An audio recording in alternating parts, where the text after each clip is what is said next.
ਦੇਖੋਗੇ ਖਬਰ ਹਰ ਧਰਮ ਦੀ ਖੇਡ ਦੇ ਮੈਦਾਨ ਤੋਂ ਤਾਜ਼ੇ ਅਤੇ ਲਾਈਵ ਅਪਡੇਟ ਅਤੇ ਨਾਲ ਹੀ ਰਾਜਨੀਤੀ ਦੇ ਉਥਲ-ਪੁਥਲ ਦੀਆਂ ਹਰ ਤਰ੍ਹਾਂ ਦੀਆਂ ਖਬਰਾਂ ਜਾਣਨ ਤੇ ਦੇਖਣ ਦੇ ਲਈ ਫ੍ਰੀ ਨਿਊਜ਼ ਆਮ ਆਦਮੀ ਦੀ ਆਵਾਜ਼। मैं तो हैरान हाँ भी लीडर इन्ना झूठ बोलते हैं, गौरमेंट इन्नियां झूठ बोलदियां। कुछ तो यार शर्म करो, इहो जिहे जुल्म तो मुगल करया करते सी।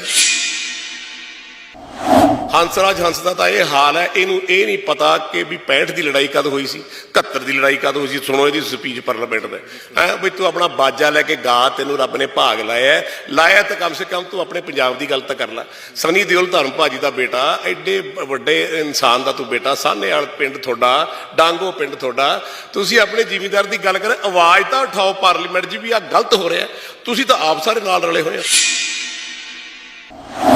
ਤੁਹਾਨੂੰ ਸ਼ਰਮ ਆਉਣੀ ਚਾਹੀਦੀ ਹੈ ਵੀ ਤੁਸੀਂ ਆਪਣੇ ਜ਼ਿਮੀਂਦਾਰਾਂ ਨੂੰ ਮਾਰੀ ਜਾਂਦੇ ਹੋ। ਜੇ ਤੁਹਾਨੂੰ ਐ ਲੱਗਦਾ ਵੀ ਹਿੰਦੁਸਤਾਨ 'ਚ ਜਨਤਾ ਬਹੁਤ ਹੈ ਤੇ ਫਿਰ ਐ ਕਰੋ ਯਾਰ, ਚਾਰਕ ਬੰਬ ਹੀ ਸੁੱਟ ਦਿਓ ਵੀ ਚੱਲ ਇੱਥੇ 100 ਕਰੋੜ ਬੰਦਾ ਮਰ ਜਾਊਗਾ ਜੇ ਤੁਸੀਂ ਇਹ ਕੁਝ ਕਰ ਲੈ। ਤੁਹਾਡੀਆਂ ਉਮਰਾਂ ਹੋ ਗਈਆਂ 70-80 ਸਾਲ ਦੇ, ਤੁਸੀਂ ਸਾਰੇ ਲੀਡਰ ਹੋ ਗਏ, ਤੁਸੀਂ ਹਿੰਦੁਸਤਾਨ ਨੂੰ ਚਲਾ ਰਹੇ ਹੋ। ਤੁਸੀਂ ਕਾਹਦੇ ਵਾਸਤੇ ਜ਼ੁਲਮ ਕਰਦੇ ਹੋ? ਕਿਉਂ ਤੁਹਾਨੂੰ ਇਹ ਪਈ ਹੈ ਵੀ ਮੈਂ ਆਪਣਾ ਪਿਓ ਵੀ ਮਾਰਦੇ ਆ, ਆਪਣੀ ਮਾਂ ਵੀ ਮਾਰਦੇ ਆ, ਸਾਰਾ ਕੋਈ ਬੱਚੇ ਹੀ ਮਾਰਦੇ ਆ। ਪੱਥਰਾਂ ਦੇ ਵਿੱਚੋਂ ਰੋਟੀਆਂ ਨਹੀਂ ਨਿਕਲਣੀਆਂ, ਪੱਥਰਾਂ ਦੇ ਵਿੱਚੋਂ ਤੁਹਾਨੂੰ ਖਾਣ ਨੂੰ ਕੁਝ ਨਹੀਂ ਮਿਲਣਾ। ਇਹ ਤਾਂ ਕਿਸੇ ਦਿਨ ਅਰਥਕੁਏਕ ਆਇਆ ਤੇ ਇਹ ਤਾਂ ਪਹਿਲਾਂ ਖਤਮ ਹੋ ਜਾਊਗਾ। ਜਿਹਨਾਂ ਨੂੰ ਕਹਿੰਦੇ ਸਾਡੇ ਲੀਡਰ ਨੇ, ਸਾਡੇ ਦੇਸ਼ ਚਲਾਉਂਦੇ ਨੇ, ਇਹ ਤੁਸੀਂ ਇਹੋ ਜਿਹਾ ਕੰਮ ਕਿੱਥੇ ਲਿਆ ਕੇ ਖੜਾ ਕਰਤਾ ਵੀ ਅੱਜ ਜ਼ਿਮੀਂਦਾਰ ਨੂੰ ਸੜਕਾਂ ਤੇ ਕੱਢ ਲਿਆ। ਤੁਹਾਨੂੰ ਬਹੁਤ ਸਵਾਦ ਆਉਂਦਾ ਹੈ ਜੀ, ਬੜਾ ਤੁਹਾਨੂੰ ਨਸ਼ਾ ਆਉਂਦਾ ਹੋਣਾ। ਮੈਂ ਸੁਣਿਆ ਸੀ ਵੀ ਔਰੰਗਜ਼ੇਬ ਜਦ ਜਨੇਊ ਲਾਉਂਦਾ ਸੀ ਤੇ ਹਿੰਦੂਆਂ ਨੂੰ ਮਾਰਦਾ ਸੀ ਤੇ 20-20 ਹਜ਼ਾਰ ਹਿੰਦੂ ਮਾਰਦਾ ਸੀ ਤੇ ਕਹਿੰਦੇ ਉਹਨਾਂ ਦਾ ਖੂਨ ਵੀ ਚੂਸਦਾ ਸੀ। ਹਾਂ, ਕਿਸ ਤਰ੍ਹਾਂ ਦਾ ਮੈਂ ਕਹਿੰਦਾ ਸ਼ੈਤਾਨ ਆਤਮਾ ਸੀ ਜਿਹੜਾ ਬੰਦੇ ਦੇ ਖੂਨ ਚੋਂ ਵੀ ਉਹਨੂੰ ਟੇਸਟ ਆਉਂਦਾ ਸੀ ਵੀ ਆਹ ਕਿੰਨਾ ਸਵਾਦ ਹੈ। ਤੇ ਆਪਾਂ ਹੁਣ ਉਹ ਕੰਮ ਫੜਨੇ ਆ। ਉਹ ਕੀ ਪੁੱਛਦੇ ਹੋ ਤੁਸੀਂ ਪੰਜਾਬ ਦੇ ਲੀਡਰਾਂ ਦਾ? ਛੱਡੋ ਪਰੇ ਜੀ।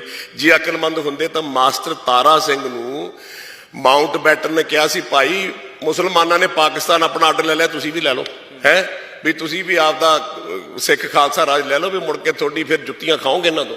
ਉਹ ਮਾਸਟਰ ਤਾਰਾ ਸਿੰਘ ਰਾਤ ਨੂੰ ਜਵਾਹਰ ਲਾਲ ਨਹਿਰੂ ਨੂੰ ਲੈ ਗਿਆ, ਲੈ ਭਾਈ ਅਸੀਂ ਤਾਂ ਨੌਹਾਂ ਤੋਂ ਕਿਤੇ ਮਾਸ ਲੱਗ ਹੁੰਦਾ, ਤੂੰ ਫਲਾਨਾ ਤਿਮਕਾ। ਤੇ ਉਹੀ ਮਾਸਟਰ ਤਾਰਾ ਸਿੰਘ ਜਿਹਦੀਆਂ ਜੜ੍ਹਾਂ ਬੀਜੀਆਂ ਹੋਈਆਂ ਆ ਕੁਝ ਸਾਨੂੰ ਭੁਗਤਣਾ ਪੈ ਰਿਹਾ। ਅਸੀਂ ਉਹ ਲੜਾਈ ਲੜੀ, ਰਾਜੀਵ ਗਾਂਧੀ ਨੇ ਸਾਨੂੰ ਅਸਲੇ ਵੀ ਦਿੱਤੇ, ਸਭ ਕੁਝ ਦਿੱਤਾ ਹੈ ਜੀ। ਉਦੋਂ KPS ਗਿੱਲ ਸਾਹਿਬ ਸੀਗੇ। ਮੇਰਾ ਮਤਲਬ ਅੱਜ ਜੋ ਸਾਰੀ ਇੰਡਸਟਰੀ, ਸਾਰੇ ਲੋਕ ਜ਼ਰੂਰ ਇਹ ਗੱਲਾਂ ਕਹਿੰਦੇ ਅਸੀਂ ਨਾਲ ਚੱਲਾਂਗੇ ਜੀ, ਪਰ ਕੱਲ ਨੂੰ ਇਹ ਨਾ ਹੋਵੇ ਜੇ ਚੱਲੇ ਤਾਂ ਤੁਸੀਂ ਅੰਦੋਲਨ ਕਰਨਾ, ਉਹਨਾਂ ਨੂੰ ਸੁਣਾਉਣ ਦਿੱਲੀ ਵਾਲਿਆਂ ਨੂੰ ਵੀ ਗਲਤ ਗੱਲ ਹੈ ਤੇ ਮਾੜੀ ਜੀ ਗਾਹਾਂ ਗੋਲੀਆਂ ਅੱਗੇ ਚੱਲੀਏ ਸਭ ਨੇ ਭੱਜ ਜਾਣਾ। ਸੋ ਐ ਨਾ ਹੋਵੇ।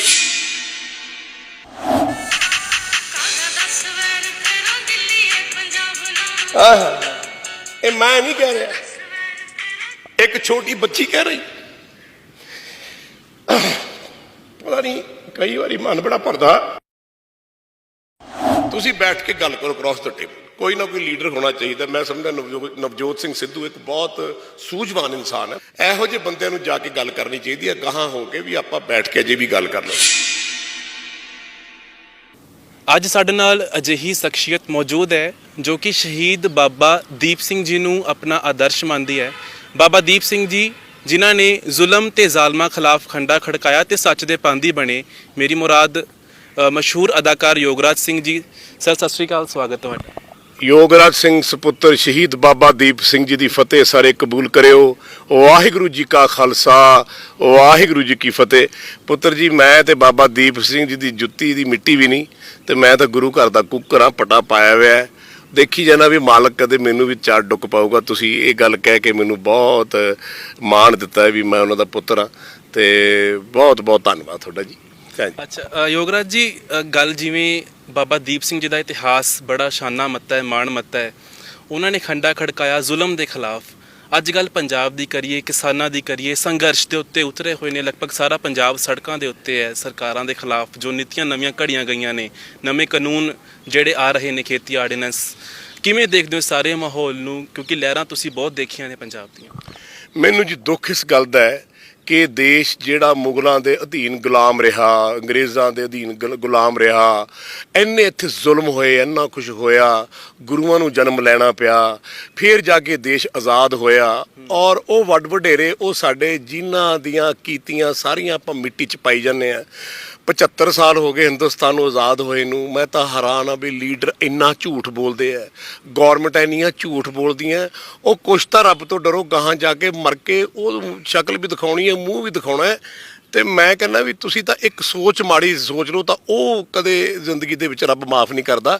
ਕੁਛ ਤਾਂ ਸੋਚੋ ਵੀ 75 ਸਾਲਾਂ ਦੇ ਵਿੱਚ ਜਿੰਨੀਆਂ ਗੌਰਮੈਂਟਾਂ, ਜਿੰਨੇ ਲੀਡਰ ਨੇ, ਤੁਸੀਂ ਇਹ ਜਿੱਥੋਂ ਰੋਟੀ ਤੁਹਾਨੂੰ ਮਾਂ ਧਰਤੀ ਰੋਟੀ ਦਿੰਦੀ ਹੈ, ਜਿੱਥੋਂ ਤੁਹਾਡੇ ਢਿੱਡ 'ਚ ਤੁਹਾਡੇ ਬੱਚਿਆਂ ਦੇ ਪੋਤੇ ਪੜਪੋਤਿਆਂ ਦੇ ਵਿੱਚ ਰੋਟੀ ਜਾਂਦੀ ਢਿੱਡਾਂ 'ਚ, ਉਹਨਾਂ ਜ਼ਿਮੀਂਦਾਰਾਂ ਨੂੰ ਜ਼ਿੰਦਗੀ ਦੇ ਵਿੱਚ ਤੁਸੀਂ ਮਾਰਨਾ ਚਾਹੁੰਦੇ ਹੋ, ਕੁਚਲਣਾ ਚਾਹੁੰਦੇ। ਕੁਛ ਤਾਂ ਯਾਰ ਸ਼ਰਮ ਕਰੋ। ਇਹੋ ਜਿਹੇ ਜ਼ੁਲਮ ਤਾਂ ਮੁਗਲ ਕਰਿਆ ਕਰਦੇ ਸੀ ਜਦ ਹਿੰਦੁਸਤਾਨ ਤੇ ਰਾਜ ਕਰ, ਬਾਬਰ ਵਰਗੇ, ਹੁਮਾਯੂੰ ਵਰਗੇ, ਔਰੰਗਜ਼ੇਬ ਵਰਗੇ, ਹੈ ਜੀ, ਉਹ ਕਰਿਆ ਕਰਦੇ ਸੀ।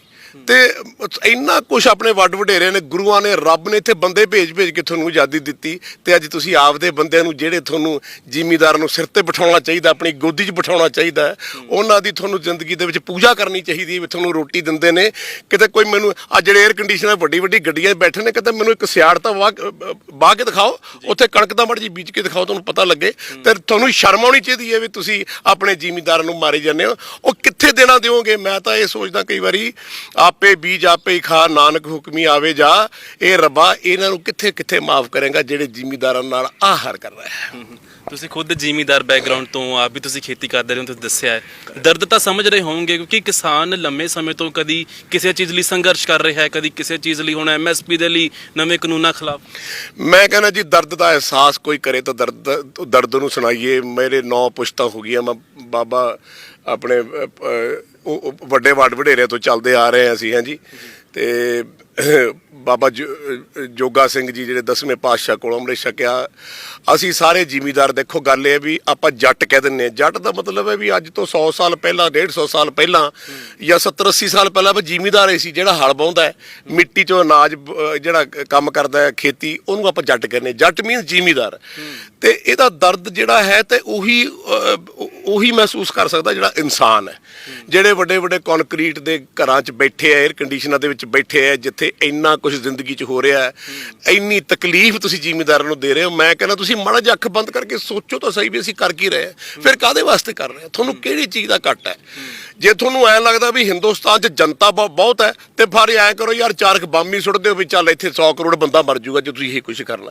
ਮਤਲਬ ਇਹ ਇੱਦਾਂ ਦਾ ਜ਼ੁਲਮ ਨਹੀਂ ਕਰਨਾ ਚਾਹੀਦਾ। ਤੁਸੀਂ ਪੜ੍ਹੇ ਲਿਖੇ ਬੰਦੇ ਹੋ, ਵੱਡ ਵਡੇਰੇ ਹੋ, ਤੁਹਾਡੀਆਂ ਉਮਰਾਂ ਹੋ ਗਈਆਂ 70-80 ਸਾਲ ਦੇ, ਤੁਸੀਂ ਸਾਰੇ ਲੀਡਰ ਹੋ ਗਏ, ਤੁਸੀਂ ਹਿੰਦੁਸਤਾਨ ਨੂੰ ਚਲਾ ਰਹੇ ਹੋ। ਤੁਸੀਂ ਕਾਹਦੇ ਵਾਸਤੇ ਜ਼ੁਲਮ ਕਰਦੇ ਹੋ? ਕਿਉਂ ਤੁਹਾਨੂੰ ਇਹ ਪਈ ਹੈ ਵੀ ਮੈਂ ਆਪਣਾ ਪਿਓ ਵੀ ਮਾਰਦੇ ਆ, ਆਪਣੀ ਮਾਂ ਵੀ ਮਾਰਦੇ ਆ, ਸਾਰਾ ਕੋਈ ਬੱਚੇ ਹੀ ਮਾਰਦੇ ਆ। ਔਰ ਤੁਸੀਂ ਇਹ ਸੋਚੋ ਵੀ ਕੱਲ ਨੂੰ ਜਾ ਕੇ ਰੋਟੀ ਕਿੱਥੋਂ ਬਣਾਓਗੇ? ਪੱਥਰਾਂ ਦੇ ਵਿੱਚੋਂ ਰੋਟੀਆਂ ਨਹੀਂ ਨਿਕਲਣੀਆਂ, ਪੱਥਰਾਂ ਦੇ ਵਿੱਚੋਂ ਤੁਹਾਨੂੰ ਖਾਣ ਨੂੰ ਕੁਝ ਨਹੀਂ ਮਿਲਣਾ। ਇਹ ਤਾਂ ਕਿਸੇ ਦਿਨ ਅਰਥਕਵੇਕ ਆਇਆ ਤੇ ਇਹ ਤਾਂ ਪਹਿਲਾਂ ਖਤਮ ਹੋ ਜਾਊਗਾ। ਸੋ ਮੈਨੂੰ ਇਸ ਗੱਲ ਦਾ ਬੜਾ ਦੁੱਖ ਹੈ। ਮੈਂ ਤੁਹਾਨੂੰ ਹਜ਼ਾਰ ਨਹੀਂ ਕਰਦਾ, ਮੇਰੇ ਅੱਖਾਂ 'ਚੋਂ ਹੰਝੂ ਆ ਜਾਂਦੇ ਨੇ ਵੀ ਹੇ ਪ੍ਰਮਾਤਮਾ, ਜਿਨ੍ਹਾਂ ਨੂੰ ਅਸੀਂ ਆਪਣੇ ਰਹਿਨੁਮਾ ਕਹਿੰਦੇ ਸੀ, ਜਿਨ੍ਹਾਂ ਨੂੰ ਕਹਿੰਦੇ ਸਾਡੇ ਲੀਡਰ ਨੇ, ਸਾਡੇ ਦੇਸ਼ ਚਲਾਉਂਦੇ ਨੇ, ਇਹ ਤੁਸੀਂ ਇਹੋ ਜਿਹਾ ਕੰਮ ਕਿੱਥੇ ਲਿਆ ਕੇ ਖੜਾ ਕਰਤਾ ਹੈ ਵੀ ਅੱਜ ਜ਼ਿਮੀਂਦਾਰ ਨੂੰ ਸੜਕਾਂ ਤੇ ਕੱਢ ਲਿਆ। ਤੁਹਾਨੂੰ ਬਹੁਤ ਸਵਾਦ ਆਉਂਦਾ ਹੈ ਜੀ, ਬੜਾ ਤੁਹਾਨੂੰ ਨਸ਼ਾ ਆਉਂਦਾ ਹੋਣਾ। ਮੈਂ ਸੁਣਿਆ ਸੀ ਵੀ ਔਰੰਗਜ਼ੇਬ ਜਦ ਜਨੇਊ ਲਾਉਂਦਾ ਸੀ ਤੇ ਹਿੰਦੂਆਂ ਨੂੰ ਮਾਰਦਾ ਸੀ, ਤੇ 20-20 ਹਜ਼ਾਰ ਹਿੰਦੂ ਮਾਰਦਾ ਸੀ, ਤੇ ਕਹਿੰਦੇ ਉਹਨਾਂ ਦਾ ਖੂਨ ਵੀ ਚੂਸਦਾ ਸੀ। ਹਾਂ, ਕਿਸ ਤਰ੍ਹਾਂ ਦਾ ਮੈਂ ਕਹਿੰਦਾ ਸ਼ੈਤਾਨ ਆਤਮਾ ਸੀ ਜਿਹੜਾ ਬੰਦੇ ਦੇ ਖੂਨ 'ਚੋਂ ਵੀ ਉਹਨੂੰ ਟੇਸਟ ਆਉਂਦਾ ਸੀ ਵੀ ਆਹ ਕਿੰਨਾ ਸਵਾਦ ਹੈ। ਤੇ ਆਪਾਂ ਹੁਣ ਉਹ ਕੰਮ ਫੜ ਲਏ। ਇਹ ਧਰਤੀ ਪਵਿੱਤਰ ਧਰਤੀ, ਪੀਰਾ ਪਗੰਬਰਾਂ ਦੀ ਧਰਤੀ, ਇਹ ਗੁਰੂਆਂ ਦੀ ਧਰਤੀ, ਰਿਸ਼ੀ ਮੁਨੀਆਂ ਦੀ ਧਰਤੀ, ਜਿਨ੍ਹਾਂ ਨੇ ਆਪਣਾ ਆਪ ਸਭ ਕੁਝ ਲੋਕਾਂ ਨੂੰ ਲੁਟਾਤਾ। ਤੇ ਤੁਸੀਂ ਉਹਨਾਂ ਜ਼ਿਮੀਂਦਾਰਾਂ ਨੂੰ ਮਾਰਦੇ, ਉਹਨਾਂ ਲੋਕਾਂ ਨੂੰ ਮਾਰਨ ਤੇ ਤੁਲੇ ਹੋਏ ਹੋ ਜਿਹੜੇ ਤੁਹਾਡੇ ਆਪ ਦੇ ਨੇ, ਜਿਹੜੇ ਤੁਹਾਡੀ ਕੁੱਖ 'ਚ ਬੈਠ ਕੇ ਤੁਹਾਡੀ ਛਾਂ ਮਾਰਨਾ ਚਾਹੁੰਦੇ ਆ। ਇਹ ਸ਼ਰਮ ਆਉਣੀ ਚਾਹੀਦੀ ਹੈ। ਮੈਂ ਤਾਂ ਹੈਰਾਨ ਆ, ਇਸ ਸੁਣਿਆ ਸੀ ਕਲਯੁਗ ਇਹੋ ਜਿਹਾ ਹੋਊਗਾ, ਪਰ ਇਹ ਹੁਣ ਜਿਹੜਾ ਦੇਖ ਰਹੇ ਆ ਤਾਂ ਇਹ ਲੱਗਦਾ ਵੀ ਹੇ ਪ੍ਰਮਾਤਮਾ, ਇਹਦੇ ਨਾਲੋਂ ਤਾਂ ਧਰਤੀ ਤੇ ਨਾ ਹੀ ਰਹੀਏ ਚੰਗਾ ਹੈ। ਸਾਡਾ ਇਤਿਹਾਸ ਗਵਾਹ ਰਿਹਾ ਹੈ, ਅਸੀਂ ਲੋੜ ਪੈਣ ਤੇ ਦੇਸ਼ ਲਈ ਖੜੇ ਹਾਂ। ਪੰਜਾਬ ਨੇ ਇੱਕ ਸਮੇਂ ਤੇ ਹਰੀ ਕ੍ਰਾਂਤੀ ਲਿਆ ਕੇ ਪੂਰੇ ਦੇਸ਼ ਦਾ ਢਿੱਡ ਭਰਿਆ ਹੈ। ਯੋਗਰਾਜ ਜੀ, ਸਵਾਲ ਮੇਰਾ ਇਹ ਹੈ, ਜਿਹੜੀ ਤੁਸੀਂ ਗੱਲ ਇਕੱਲੇ ਦੇਸ਼ ਦਾ ਨਹੀਂ ਭਰਿਆ ਜੀ, ਦੁਨੀਆ ਦਾ ਭਰਿਆ ਹੈ। ਕਿੰਨਾ ਅਨਾਜ ਇੱਥੋਂ ਐਕਸਪੋਰਟ ਹੁੰਦਾ ਸੀ। ਅੱਜ ਤੋਂ 20-25-30 ਸਾਲ ਪਹਿਲਾਂ ਤੁਸੀਂ ਦੇਖੋ ਵੀ ਨੀਅਰਲੀ 3/4 ਦੁਨੀਆ ਨੂੰ ਪੰਜਾਬ ਕੱਲਾ ਰੋਟੀ ਦਿੰਦਾ ਹੁੰਦਾ ਸੀਗਾ, ਹਰਿਆਣਾ ਰੋਟੀ ਦਿੰਦਾ ਹੁੰਦਾ ਸੀ, ਆਪਾਂ ਨਾਰਥਰਨ ਸੈਕਟਰ। ਤੇ ਆਪਾਂ ਨੂੰ ਉਹ ਇਤਿਹਾਸ ਯਾਦ ਕਰਨਾ ਚਾਹੀਦਾ। ਜਿਹੜੀ ਤੁਸੀਂ ਗੱਲ ਲੀਡਰੀ ਦੀ ਕੀਤੀ ਕਿ ਸੰਸਦ ਲੋਕ ਸਭਾ 'ਚ ਬਿੱਲ ਇਹ ਪਾਸ ਹੋ ਗਿਆ, ਸਾਡੇ ਪੰਜਾਬ ਦੇ ਵੀ MP ਨੇ ਉੱਥੇ, ਤੁਹਾਨੂੰ ਲੱਗਦਾ ਕਿ ਉਹ ਕਿਸਾਨੀ ਦੀ ਨੁਮਾਇੰਦਗੀ ਨਹੀਂ ਕਰ ਸਕੇ, ਜਾਂ ਜਿਹੜਾ ਦਰਦ ਹੈ ਉੱਥੇ ਬਿਆਨ ਨਹੀਂ ਕਰ ਸਕੇ? ਉਹ ਕੀ ਪੁੱਛਦੇ ਹੋ ਤੁਸੀਂ ਪੰਜਾਬ ਦੇ ਲੀਡਰਾਂ ਦਾ? ਛੱਡੋ ਪਰੇ ਜੀ। ਜੇ ਅਕਲਮੰਦ ਹੁੰਦੇ ਤਾਂ ਮਾਸਟਰ ਤਾਰਾ ਸਿੰਘ ਨੂੰ ਮਾਊਂਟ ਬੈਟਨ ਨੇ ਕਿਹਾ ਸੀ, ਭਾਈ ਮੁਸਲਮਾਨਾਂ ਨੇ ਪਾਕਿਸਤਾਨ ਆਪਣਾ ਆਰਡਰ ਲੈ ਲਿਆ, ਤੁਸੀਂ ਵੀ ਲੈ ਲਓ। ਹੈ ਵੀ ਤੁਸੀਂ ਵੀ ਆਪਦਾ ਸਿੱਖ ਖਾਲਸਾ ਰਾਜ ਲੈ ਲਓ, ਵੀ ਮੁੜ ਕੇ ਤੁਹਾਡੀ ਫਿਰ ਜੁੱਤੀਆਂ ਖਾਓਗੇ ਇਹਨਾਂ ਤੋਂ। ਉਹ ਮਾਸਟਰ ਤਾਰਾ ਸਿੰਘ ਰਾਤ ਨੂੰ ਜਵਾਹਰ ਲਾਲ ਨਹਿਰੂ ਨੂੰ ਲੈ ਗਿਆ, ਲੈ ਭਾਈ ਅਸੀਂ ਤਾਂ ਨੌਵਾਂ ਤੋਂ ਕਿਤੇ ਮਾਸ ਲੱਗ ਹੁੰਦਾ, ਤੂੰ ਫਲਾਨਾ ਤਿਮਕਾ। ਤੇ ਉਹੀ ਮਾਸਟਰ ਤਾਰਾ ਸਿੰਘ ਜਿਹਦੀਆਂ ਜੜ੍ਹਾਂ ਬੀਜੀਆਂ ਹੋਈਆਂ ਆ ਕੁਛ ਸਾਨੂੰ ਭੁਗਤਣਾ ਪੈ ਰਿਹਾ। ਮੈਂ ਇਕੱਲੇ ਪੰਜਾਬ ਦੀ ਗੱਲ ਨਹੀਂ ਕਰਦਾ, ਮੈਂ ਸਾਰੇ ਹਿੰਦੁਸਤਾਨ ਦੀ ਗੱਲ ਕਰਦਾ। ਪੜ੍ਹੇ ਲਿਖੇ ਬੰਦੇ, ਐਜੂਕੇਟਡ ਬੰਦੇ ਹੈ ਜੀ, ਸਿਵਲਾਈਜ਼ਡ ਬੰਦੇ, ਗੱਲ ਆਪਾਂ ਧਰਮਾਂ ਦੀ ਕਰਦੇ ਹਾਂ। ਤੂੰ ਫਲਾਨਾ ਤੂੰ ਧਮਕਾ। ਤੇ ਗੁਰੂ ਸਾਹਿਬ ਕੀ ਕਹਿ ਗਏ, ਏਕ ਨੂਰ ਤੇ ਸਭ ਜਗ ਉਪਜਿਆ ਕੌਣ ਭਲੇ ਕੋ ਮੰਦੇ। ਕਾਲੀ ਹੋ ਗਿਆ ਜੀ ਇਹਦੇ ਤਾਂ ਦੇਖੋ ਤੁਸੀਂ ਹੁੰਦਾ ਅੱਗੇ ਕੀ ਹੋਣਾ। ਮੇਰੀ ਪ੍ਰੈਡਿਕਸ਼ਨਾਂ ਨੇ ਵੀ ਉਹ ਹਾਲ ਇਸ ਦੇਸ਼ ਤੇ ਹੋਣਾ, ਉਹ ਹਾਲ ਇਸ ਦੇਸ਼ ਤੇ ਹੋਣਾ ਜਿਹਦਾ ਆਪਾਂ ਬਿਆਨ ਨਹੀਂ ਕਰ ਸਕਦੇ। ਮੈਂ ਤਾਂ ਰੱਬ ਨੂੰ ਕਿਹਾ ਵੀ ਆਹ ਕੁਝ ਦੇਖਣ ਤੋਂ ਪਹਿਲਾਂ ਮੈਨੂੰ ਤਾਂ ਚੱਕ ਲਈ, ਮੇਰੇ ਤੋਂ ਤਾਂ ਨਹੀਂ ਦੇਖਿਆ ਜੀ। ਤੁਸੀਂ ਇਹ ਕਹਿ ਰਹੇ ਹੋ ਜੇ ਖਾਲਸਾ ਰਾਜ ਲੈ ਲਿਆ ਹੁੰਦਾ ਸ਼ਾਇਦ ਇਹ ਕੁਝ ਨਾ ਦੇਖਣਾ ਪੈਂਦਾ। ਮੈਂ ਨਹੀਂ ਕਹਿੰਦਾ ਜੀ ਖਾਲਸੇ ਰਾਜ ਦੀ ਗੱਲ ਕਰਦਾ, ਮੈਂ ਗੱਲ ਕਰਦਾ ਵੀ ਜੇ ਤੁਸੀਂ ਆਪਦੇ ਘਰ 'ਚ ਸ਼ਾਂਤ ਦੇਖੋ। ਹੁਣ ਅਮਰੀਕਾ 'ਚ ਸਟੇਟਾਂ ਨੇ ਹਨਾ, 52 54 ਸਟੇਟਾਂ ਨੇ, ਅਲੱਗ-ਅਲੱਗ ਗਵਰਨਰ ਨੇ। ਤੁਹਾਡੇ ਕੋਲ ਜੇ ਸਟੇਟਾਂ ਹੁੰਦੀਆਂ, ਉਹਨਾਂ ਦੇ ਅਲੱਗ-ਅਲੱਗ ਗਵਰਨਰ ਹੁੰਦੇ ਤੇ ਤੁਸੀਂ ਇੱਕ ਦੇਸ਼ ਚੱਲਦਾ। ਉਹ ਮੇਰਾ ਇਹ ਮਤਲਬ ਹੈ ਕਹਿਣ ਦਾ ਕੋਈ ਨਹੀਂ, ਮੈਂ ਦੇਸ਼ ਦੀ ਵੰਡ ਕਰਾਉਣਾ ਚਾਹੁੰਦਾ। ਪਹਿਲੀ ਗੱਲ ਤਾਂ ਤੁਸੀਂ ਪਾਕਿਸਤਾਨ ਵੰਡਿਆ ਕਿਉਂ? ਕੀ ਲੋੜ ਪਈ ਸੀ? ਜੇ ਜਿਨ੍ਹਾਂ ਨੇ ਕਹਿਤਾ ਸੀ ਚਲੋ, ਜੇ ਜਿਨ੍ਹਾਂ ਨੂੰ ਆਪਾਂ ਬਣਾ ਵੀ ਦਿੰਦੇ ਪਹਿਲਾਂ ਪ੍ਰਧਾਨ ਮੰਤਰੀ, ਤਾਂ ਕੀ ਫਰਕ ਪੈਂਦਾ ਸੀ? ਉਹ ਅਗਲਾ ਪ੍ਰਧਾਨ ਮੰਤਰੀ ਜਵਾਹਰ ਲਾਲ ਨਹਿਰੂ ਬਣ ਜਾਂਦਾ। ਮਤਲਬ ਆਪਾਂ ਪਾਕਿਸਤਾਨ ਵੰਡ ਕੇ ਪਹਿਲਾਂ ਸਭ ਕੁਝ ਕਰੀ ਬੈਠੇ ਆ, ਕਸ਼ਮੀਰ ਨੂੰ ਵੰਡ ਕੇ ਆਪਾਂ ਸਾਰਾ ਕੁਝ ਆਪਣੇ ਪੈਰ ਤੇ ਘੁਲਾੜੀ ਮਾਰੀ ਫਿਰਦੇ ਆ। ਹੁਣ ਆਪਾਂ ਦੇਸ਼ ਨੂੰ ਕਿੰਨੀ ਕੁ ਜਗ੍ਹਾ ਵੰਡਣਾ? ਜੇ ਤੁਸੀਂ ਇਸ ਤਰ੍ਹਾਂ ਕਹੋਗੇ ਫਿਰ ਵੰਡ ਤਾਂ ਹੋਈ ਜਾਣੀ ਹੈ। ਹੁਣ ਅੰਦੋਲਨ ਸ਼ੁਰੂ ਹੋਇਆ ਜੀ, ਠੀਕ ਹੈ। ਜਿਹਦੇ ਬੱਚੇ ਮਾਰੋਗੇ, ਜਿਹਦੇ ਘਰ ਦੇ ਮਾਰੋਗੇ, ਜਿਹਨੂੰ ਰੋਟੀ ਨੂੰ ਦਿਓਗੇ, ਉਹ ਤਾਂ ਭਾਈ ਰਿਟੈਲੀਏਸ਼ਨ ਕਰੂਗਾ। ਮੈਂ ਸੁਣੀ ਜਾਂਦਾ ਬੜੇ ਬੰਦਿਆਂ ਦੀ ਗੱਲਾਂ, ਆਹ ਚੱਕ ਦਿਆਂਗੇ, ਆਹ ਫਲਾਨਾ ਕਰ ਦਿਆਂਗੇ, ਧਮਕਾ ਕਰ ਦਿਆਂਗੇ, ਅੱਗੇ ਵਧੋ। ਮੈਨੂੰ ਪਤਾ ਜਦ ਅੱਗੇ ਗੋਲੀ ਚੱਲੀ ਤਾਂ ਸਾਰਿਆਂ ਨੇ ਭੱਜ ਜਾਣਾ। ਮੈਂ ਤੁਹਾਨੂੰ ਇੱਕ ਛੋਟਾ ਵਾਕਿਆ ਸੁਣਾਉਣਾ। ਆ ਵਿਨੋਦ ਸ਼ਰਮਾ ਆਪਣੇ ਪਿਕਟਲੀ ਵਾਲੇ ਪੰਡਤ ਕੇਦਾਰਨਾਥ ਦਾ ਮੁੰਡਾ, ਇਹ ਜਦ 1987 ਇਲੈਕਸ਼ਨਾਂ ਹੋਈਆਂ ਉਦੋਂ ਅੱਤਵਾਦ ਦਾ ਬੜਾ ਜ਼ੋਰ ਸੀਗਾ। ਤੇ ਇਹਨਾਂ ਦੀ ਵਾਈਫ ਸਾਡੀ ਭਾਬੀ ਮਾਰ ਗਈ। ਉਹ ਕਹਿਣ ਲੱਗੀ ਵੀਰ ਦੇਖੀ ਕਿਤੇ ਇਹਦੇ ਨਾਲ ਚੱਲੀ, ਇਹਨੂੰ ਲੋਕ ਮਾਰ ਨਾ ਦੇਣ।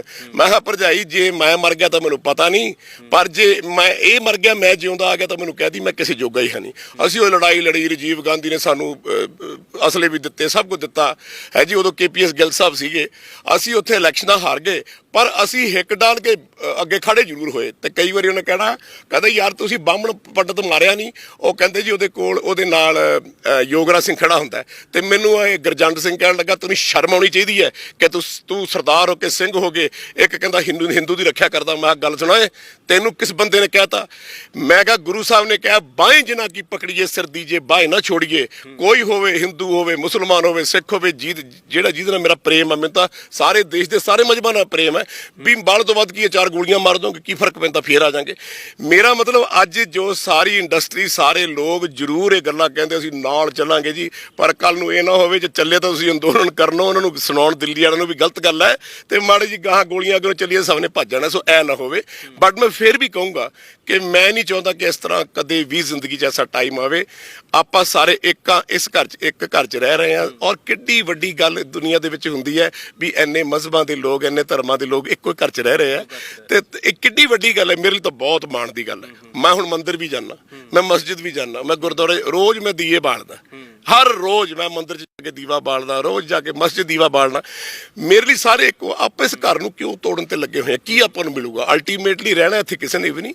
ਸੋ ਮੈਂ ਸਮਝਦਾ ਵੀ ਥੋੜਾ ਜਿਹਾ ਸੋਚ ਵਿਚਾਰ ਕੇ ਅਜੇ ਵੀ ਮੌਕਾ ਹੈ, ਆਪਾਂ ਬੈਠ ਕੇ ਕੰਪਰੋਮਾਈਜ਼ ਕਰਕੇ ਕੁਝ ਚੰਗੀ ਗੱਲ ਕਰ ਲਈਏ, ਜ਼ਿਮੀਂਦਾਰ ਨੂੰ ਬਚਾ ਲਈਏ। ਇੱਕ ਚੀਜ਼ ਤੁਸੀਂ ਦੇਖ ਰਹੇ ਹੋਵੋਗੇ, ਲੋਕਾਂ ਦੇ ਮਨਾਂ 'ਚ ਦਰਦ ਹੈ, ਕਿਸਾਨਾਂ ਦੇ ਮਨਾਂ 'ਚ ਦਰਦ ਹੈ, ਈਵਨ ਅਭਿਨੇਤਾ, ਤੁਸੀਂ ਆਪ ਇਸ ਚੀਜ਼ ਨੂੰ ਫੀਲ ਕਰਦੇ ਹੋ। ਲੇਕਿਨ ਜਦੋਂ ਅਭਿਨੇਤਾ ਨੇਤਾ ਬਣ ਜਾਂਦਾ ਹੈ, ਮੈਂ ਇਸ਼ਾਰਾ ਕਰ ਰਿਹਾ ਸੰਨੀ ਦਿਓਲ ਹੋਣਾ ਵੱਲ, ਜਿਹੜੇ ਹੰਸਰਾਜ ਹੰਸ ਹੋਣੀ ਆ, ਜਿਹਨਾਂ ਨੂੰ ਚੁਣ ਕੇ ਲੋਕਾਂ ਨੇ ਭੇਜਿਆ। ਮੈਂ ਤੁਹਾਨੂੰ ਦਰਦ ਦੀ ਗੱਲ ਦੱਸਦਾ। ਇੱਕ ਛੋਟੀ ਜਿਹੀ ਬੱਚੀ, ਸਾਰੀ ਪ੍ਰਵੀਨ ਅਖਤਰ ਮੇਰੀ ਮੈਨੇਜਰ ਹੈ, ਉਹਦੀ ਲੜਕੀ ਨੇ ਇੱਕ ਗਾਣਾ ਭੇਜਿਆ ਜਿਹੜਾ ਕਿਸਾਨਾਂ ਵਾਸਤੇ ਹੈ ਜੀ। ਤੁਸੀਂ ਇਹ ਗਾਣਾ ਸੁਣੋਗੇ ਤੁਹਾਨੂੰ ਪਤਾ ਲੱਗੂਗਾ ਵੀ ਦਰਦ ਕੀ ਹੈ। ਇੱਕ ਬੱਚੀ ਜਿਹੜੀ ਹੈਗੀ ਹੈ ਉਹ ਕੀ ਗੱਲ ਕਰ ਰਹੀ ਹੈ, ਕਿਸਾਨਾਂ ਵਾਸਤੇ ਕੀ ਉਹ ਮਹਿਸੂਸ ਕਰਦੀ ਹੈ। ਆਪਾਂ ਤਾਂ ਵੱਡ ਵਡੇਰੇ ਦੀ ਕੀ ਗੱਲ ਕਰਦੇ। ਆਹ ਉਹ ਗਾਣਾ ਜੀ।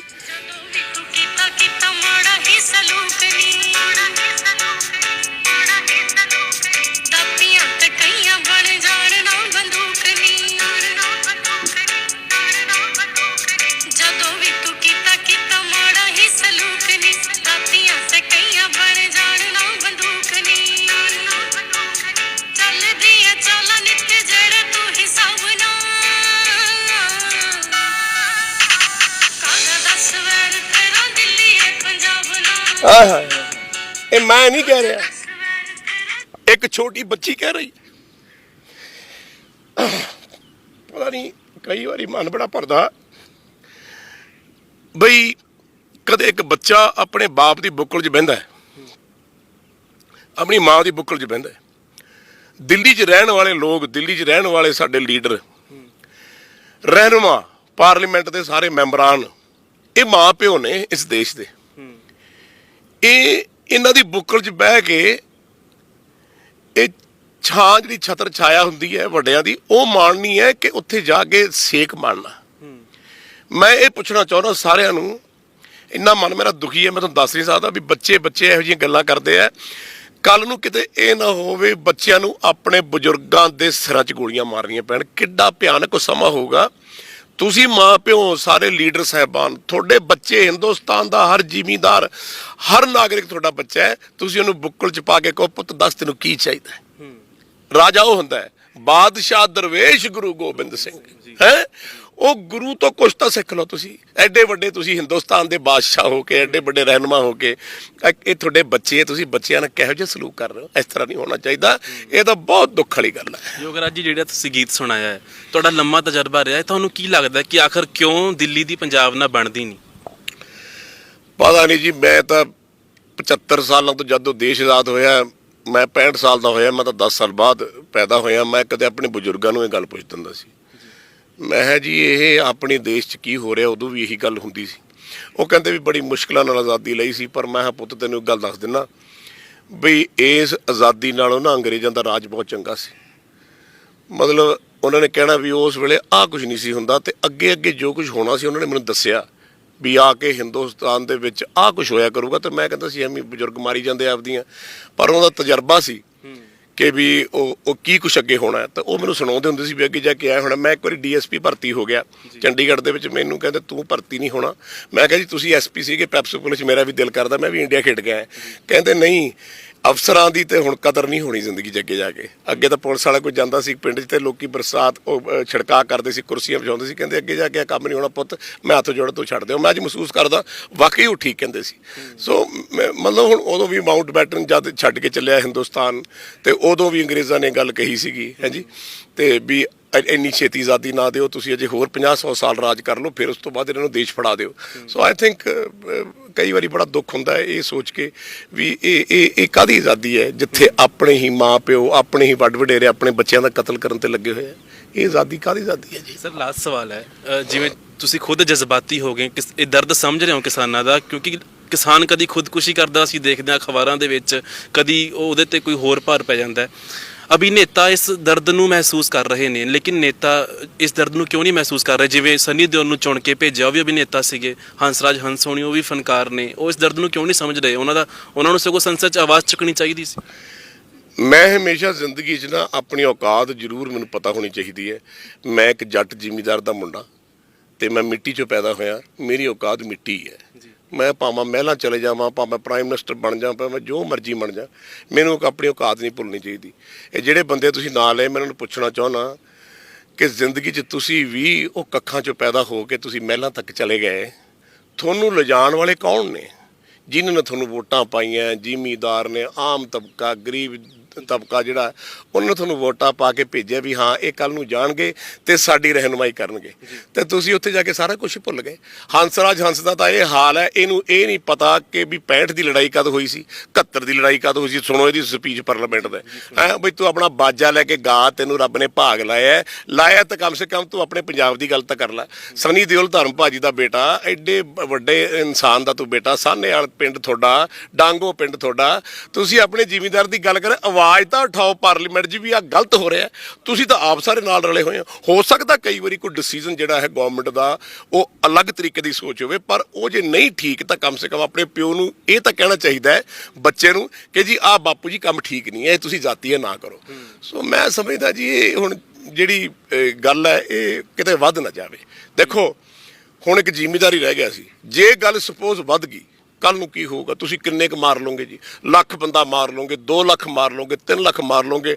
ਜਿੱਥੇ ਜਿੱਥੇ ਖੂਨ ਡਿੱਲੂਗਾ ਇਹੋ ਜਿਹੇ ਬੰਦਿਆਂ ਦਾ, ਗਰੀਬਾਂ ਦਾ, ਜ਼ਿਮੀਂਦਾਰਾਂ ਦਾ, ਉੱਥੋਂ ਫਿਰ ਪਿਆਰ ਤਾਂ ਪੈਦਾ ਹੋਣਾ ਨਹੀਂ, ਨਫ਼ਰਤ ਹੀ ਪੈਦਾ ਹੋਊਗੀ। ਫਿਰ ਆਉਣ ਵਾਲੀ ਜਨਰੇਸ਼ਨ ਦਾ ਇਹ ਹੈ ਵੀ ਇੱਥੇ ਤਬਾਹੀ ਹੋਊਗੀ। ਮੇਰਾ ਮਤਲਬ ਇਹ ਹੈ ਕਹਿਣ ਦਾ, ਬੜੀ ਔਖੀ ਆਪਾਂ ਹਿੰਦੁਸਤਾਨ ਦੀ ਆਜ਼ਾਦੀ ਲਈ। ਮੈਂ ਹੱਥ ਜੋੜ ਕੇ ਸਾਰਿਆਂ ਨੂੰ ਕਹਿਣਾ, ਸਾਰੇ ਪੋਲੀਟੀਸ਼ੀਅਨਾਂ ਨੂੰ, ਲੀਡਰਾਂ ਨੂੰ, ਸੋਚ ਕੇ ਕੁਛ ਬੈਠ ਕੇ ਆਪਣੇ ਬੱਚਿਆਂ ਨਾਲ ਸਮਝੌਤਾ ਕਰਨ। ਤੁਹਾਨੂੰ ਬਹੁਤ ਸਾਰੇ ਲੋਕ ਸੁਣ ਰਹੇ ਨੇ, ਕੱਲ ਕਿਸਾਨ ਧਰਨੇ 'ਚ ਜਾਣਗੇ, ਨੌਜਵਾਨ ਜਾਣਗੇ, ਕਿਹੜੀ ਸੋਚ ਲੈ ਕੇ ਜਾਣ, ਤੁਸੀਂ ਕੀ ਕਹਿਣਾ ਚਾਹੁੰਦੇ ਹੋ?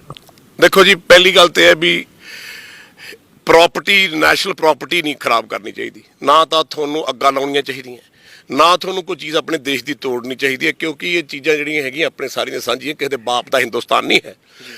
ਤੁਸੀਂ ਅੰਦੋਲਨ ਜ਼ਰੂਰ ਕਰੋ, ਔਰ ਮੈਂ ਸਮਝਦਾ ਇਹੋ ਜਿਹਾ ਕਰੋ ਪੀਸਫੁਲ ਹੋਵੇ, ਪੀਸਫੁਲ ਮਾਰਚ ਹੋਵੇ ਤੁਹਾਡੀ। ਤੁਸੀਂ ਬੈਠ ਕੇ ਗੱਲ ਕਰੋ ਕ੍ਰਾਸ ਦਾ ਟੇਬਲ। ਕੋਈ ਨਾ ਕੋਈ ਲੀਡਰ ਹੋਣਾ ਚਾਹੀਦਾ। ਮੈਂ ਸਮਝਦਾ ਨਵਜੋਤ ਸਿੰਘ ਸਿੱਧੂ ਇੱਕ ਬਹੁਤ ਸੂਝਵਾਨ ਇਨਸਾਨ ਹੈ। ਮੈਂ ਉਹਨੂੰ ਪਾਲਿਆ ਹੈ, ਉਹਦਾ ਵਿਆਹ ਵੀ ਮੈਂ ਹੱਥੀਂ ਕੀਤਾ ਹੈ, ਤੇ ਮੇਰਾ ਬਹੁਤ ਅਜੀਜ਼ ਪੁੱਤਰ ਹੈ। ਇਹੋ ਜਿਹੇ ਬੰਦਿਆਂ ਨੂੰ ਜਾ ਕੇ ਗੱਲ ਕਰਨੀ ਚਾਹੀਦੀ ਹੈ, ਗਾਹਾਂ ਹੋ ਕੇ ਵੀ ਆਪਾਂ ਬੈਠ ਕੇ ਅਜੇ ਵੀ ਗੱਲ ਕਰ ਲਓ।